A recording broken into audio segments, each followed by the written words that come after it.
कि सच में आज़ाद हैं कि नहीं आज़ाद हैं, ये कहने के लिए तो सबसे पहले इसकी पृष्ठभूमि को इसके हमको पीछे देखना पड़ेगा। लेकिन आज़ादी के बाद से बहुत से ऐसे काम होने चाहिए थे जो नहीं हो पाए। जो व्यापारी है वो भी इस देश के विकास में शामिल है, जो छात्र है वो भी शामिल है, जो व्यापारी है वो भी शामिल है, पत्रकार भी शामिल है, शिक्षक भी शामिल है। ये नहीं कहा जा सकता है कि मीडिया की आवाज़ को दबाया जा रहा है, हमारी आपकी आवाज़ को दबाया जा रहा है। अब तो अंग्रेजों का शासन संभव नहीं है। बाकी जो जिस क्षेत्र में होता है वो अपने हिसाब से उन बातों को कहता है। विपक्ष अगर कोई नमस्कार, मैं शंभुनाथ गुप्ता और आपने देखना शुरू कर दिया है न्यूज ऑफ नेशन।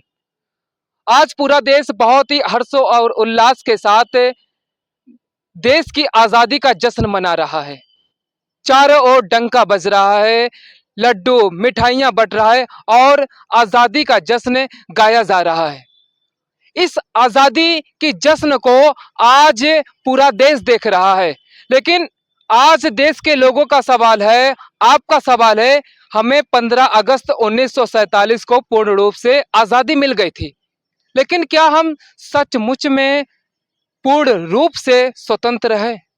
यह सबसे बड़ा सवाल है। क्या सच में हम स्वतंत्र हैं? हमारे साथ इसी बीच खास मेहमान शेखर गुप्ता जी हमारे साथ मौजूद हैं, जो कई विद्यार्थियों के जीवन बना चुके हैं।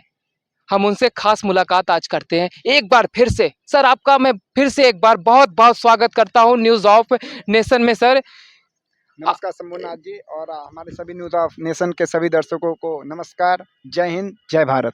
सर, आपका मैं बहुत बहुत स्वागत करता हूं।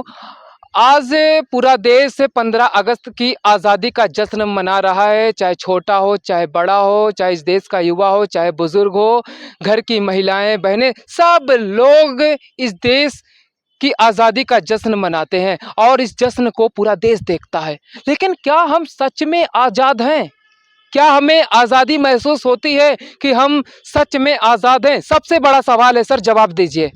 देखिए, सच में आज़ाद हैं कि नहीं आज़ाद हैं, ये कहने के लिए तो सबसे पहले इसकी पृष्ठभूमि को इसके हमको पीछे देखना पड़ेगा। ये तो वास्तविकता है, सत्यता है कि 15 अगस्त 1947 को भारत पूर्ण रूप से आज़ाद हो गया।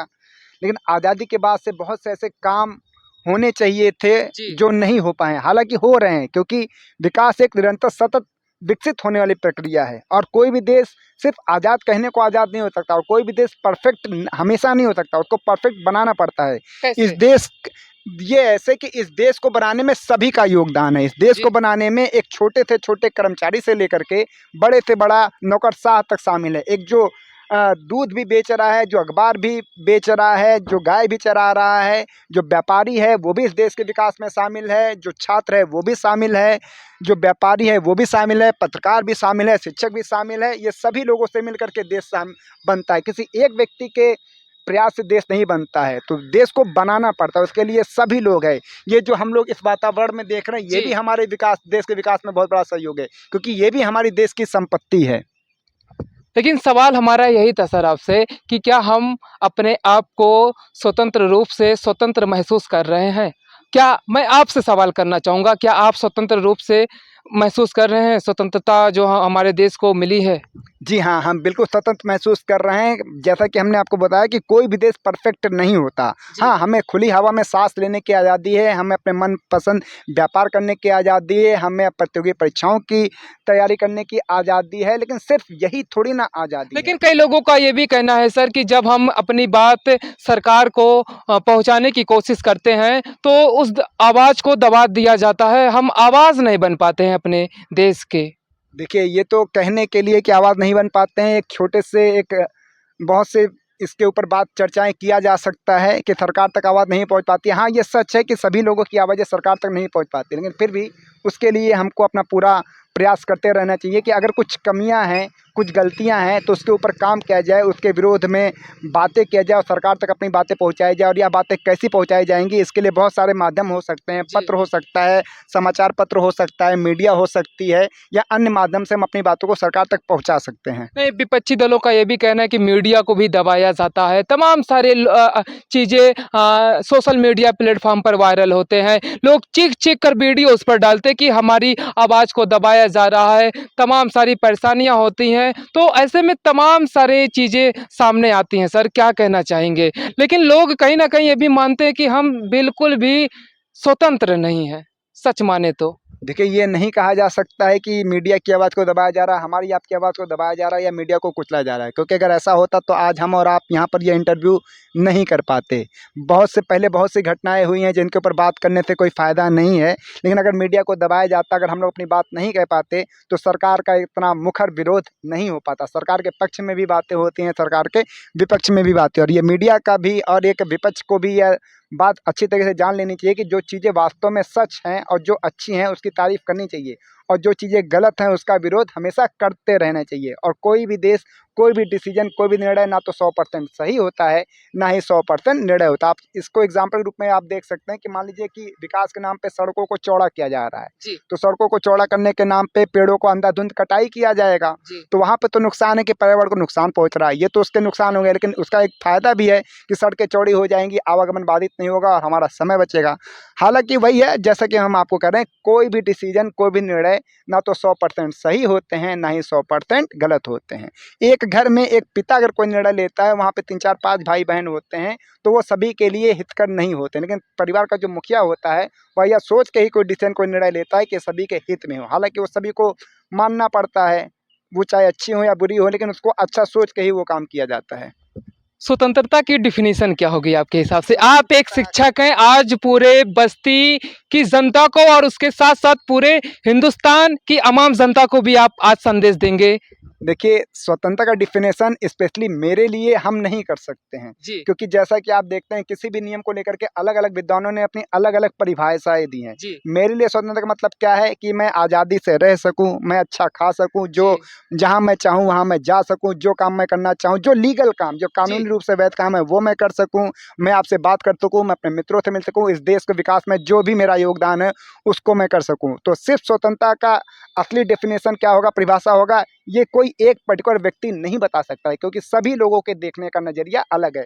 अगर आप मीडिया में हैं तो जी। आपके लिए स्वतंत्रता का मतलब है कि आपको अच्छे से शूट करने दिया जाए, आपको कहीं पे विरोध ना हो। अगर मैं अध्यापक हूँ तो मेरे लिए स्वतंत्रता का मतलब होगा कि मेरे यहाँ बच्चे अच्छे से पढ़ने आएँ, उनको कोई जी। रोक-टोक ना हो। एक व्यापारी होगा तो व्यापारी चाहेगा कि उसके ऊपर टैक्स कम लगाया जाए, सरकार उनकी नीतियों का समर्थन करे, उनको टैक्स में रिलैक्सेशन दे। तो जी। अलग-अलग लोगों के लिए अलग-अलग परिभाषाएँ हैं, उसको आप किसी एक दायरे में या मेरी सोच में आप उसको बाँध नहीं सकते हैं।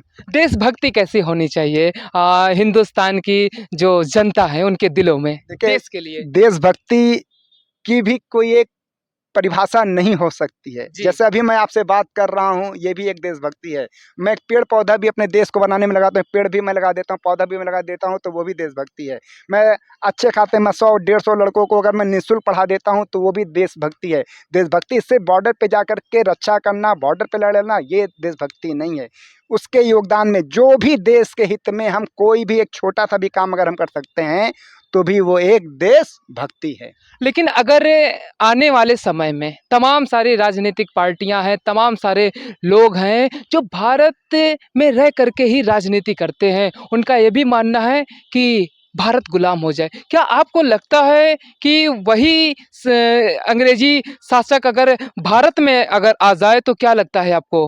क्या भारत फिर मुक्त हो पाएगा? देखिए, भारत में अब तो अंग्रेज़ों का शासन संभव नहीं है। जी। बाकी जो जिस क्षेत्र में होता है वो अपने हिसाब से उन बातों को कहता है। विपक्ष, अगर कोई विपक्ष में है तो सरकार की बुराई करेगा, मैं पक्ष में हूँ तो मैं सरकार के पक्ष में, अगर कोई व्यक्ति है तो सरकार के पक्ष में करेगा। कौन क्या कहता है, कौन क्या नहीं कहता है, ये मेरे टिप्पणी, इस पे मैं, इसके ऊपर मैं कोई टिप्पणी नहीं करता हूँ। जी। मैं देश के विकास के लिए मैं क्या कर सकता हूँ, ये मैं अपनी बात बता सकता हूँ। जैसे मैं एक शिक्षक हूँ जी। और मैं एक व्यापारी भी हूँ, जी। तो मैं देश के विकास में कैसे मैं योगदान करता हूँ। जो जी। बच्चे असहाय हैं या जो आर्थिक रूप से संपन्न नहीं है, उनको मैं पढ़ा के उनको मैं लायक बना सकता हूँ, उनको प्रतियोगी परीक्षाओं की तैयारी कर सकता हूँ, ये भी एक देशभक्ति है। अगर मैं व्यापारी हूँ, कोई किसी की मैं कुछ मदद कर पा रहा हूँ, तो वो भी एक देशभक्ति है। मैं सड़क पे जा रहा हूँ, भगवान न करे किसी के साथ में कोई दुर्घटना हो गया, तो उसको अस्पताल तक पहुँचा देना भी एक देशभक्ति है। तो आप इसको किसी एक डेफ़िनेशन में, एक दायरे में इसको आप नहीं बाँध सकते हैं।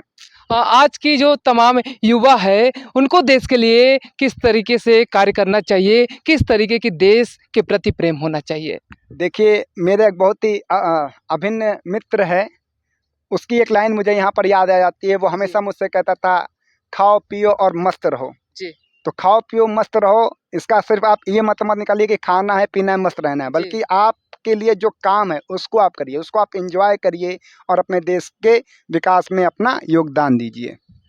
तो दर्शकों, आज आपने देखा हमने स्वतंत्रता दिवस पर ढेर सारी चर्चाएं की और इसी खास मौके पर हमारे सर बस्ती के खास शेखर गुप्ता जी हमारे साथ मौजूद रहे, जो आज 15 अगस्त 1947 को लेकर जो हमें स्वतंत्रता की आज़ादी मिली थी और क्या हम सच में हम अपने आप को स्वतंत्र महसूस कर रहे हैं, इन सब को लेकर आज मंथन हुआ हमारे और शेखर गुप्ता जी के बीच। मैं शंभुनाथ गुप्ता इसी के साथ विदा ले रहा हूं। हमारी मुलाकात ठीक ऐसे ही अपडेट के साथ होगी। तब तक के लिए नमस्कार, जय हिंद, जय भारत।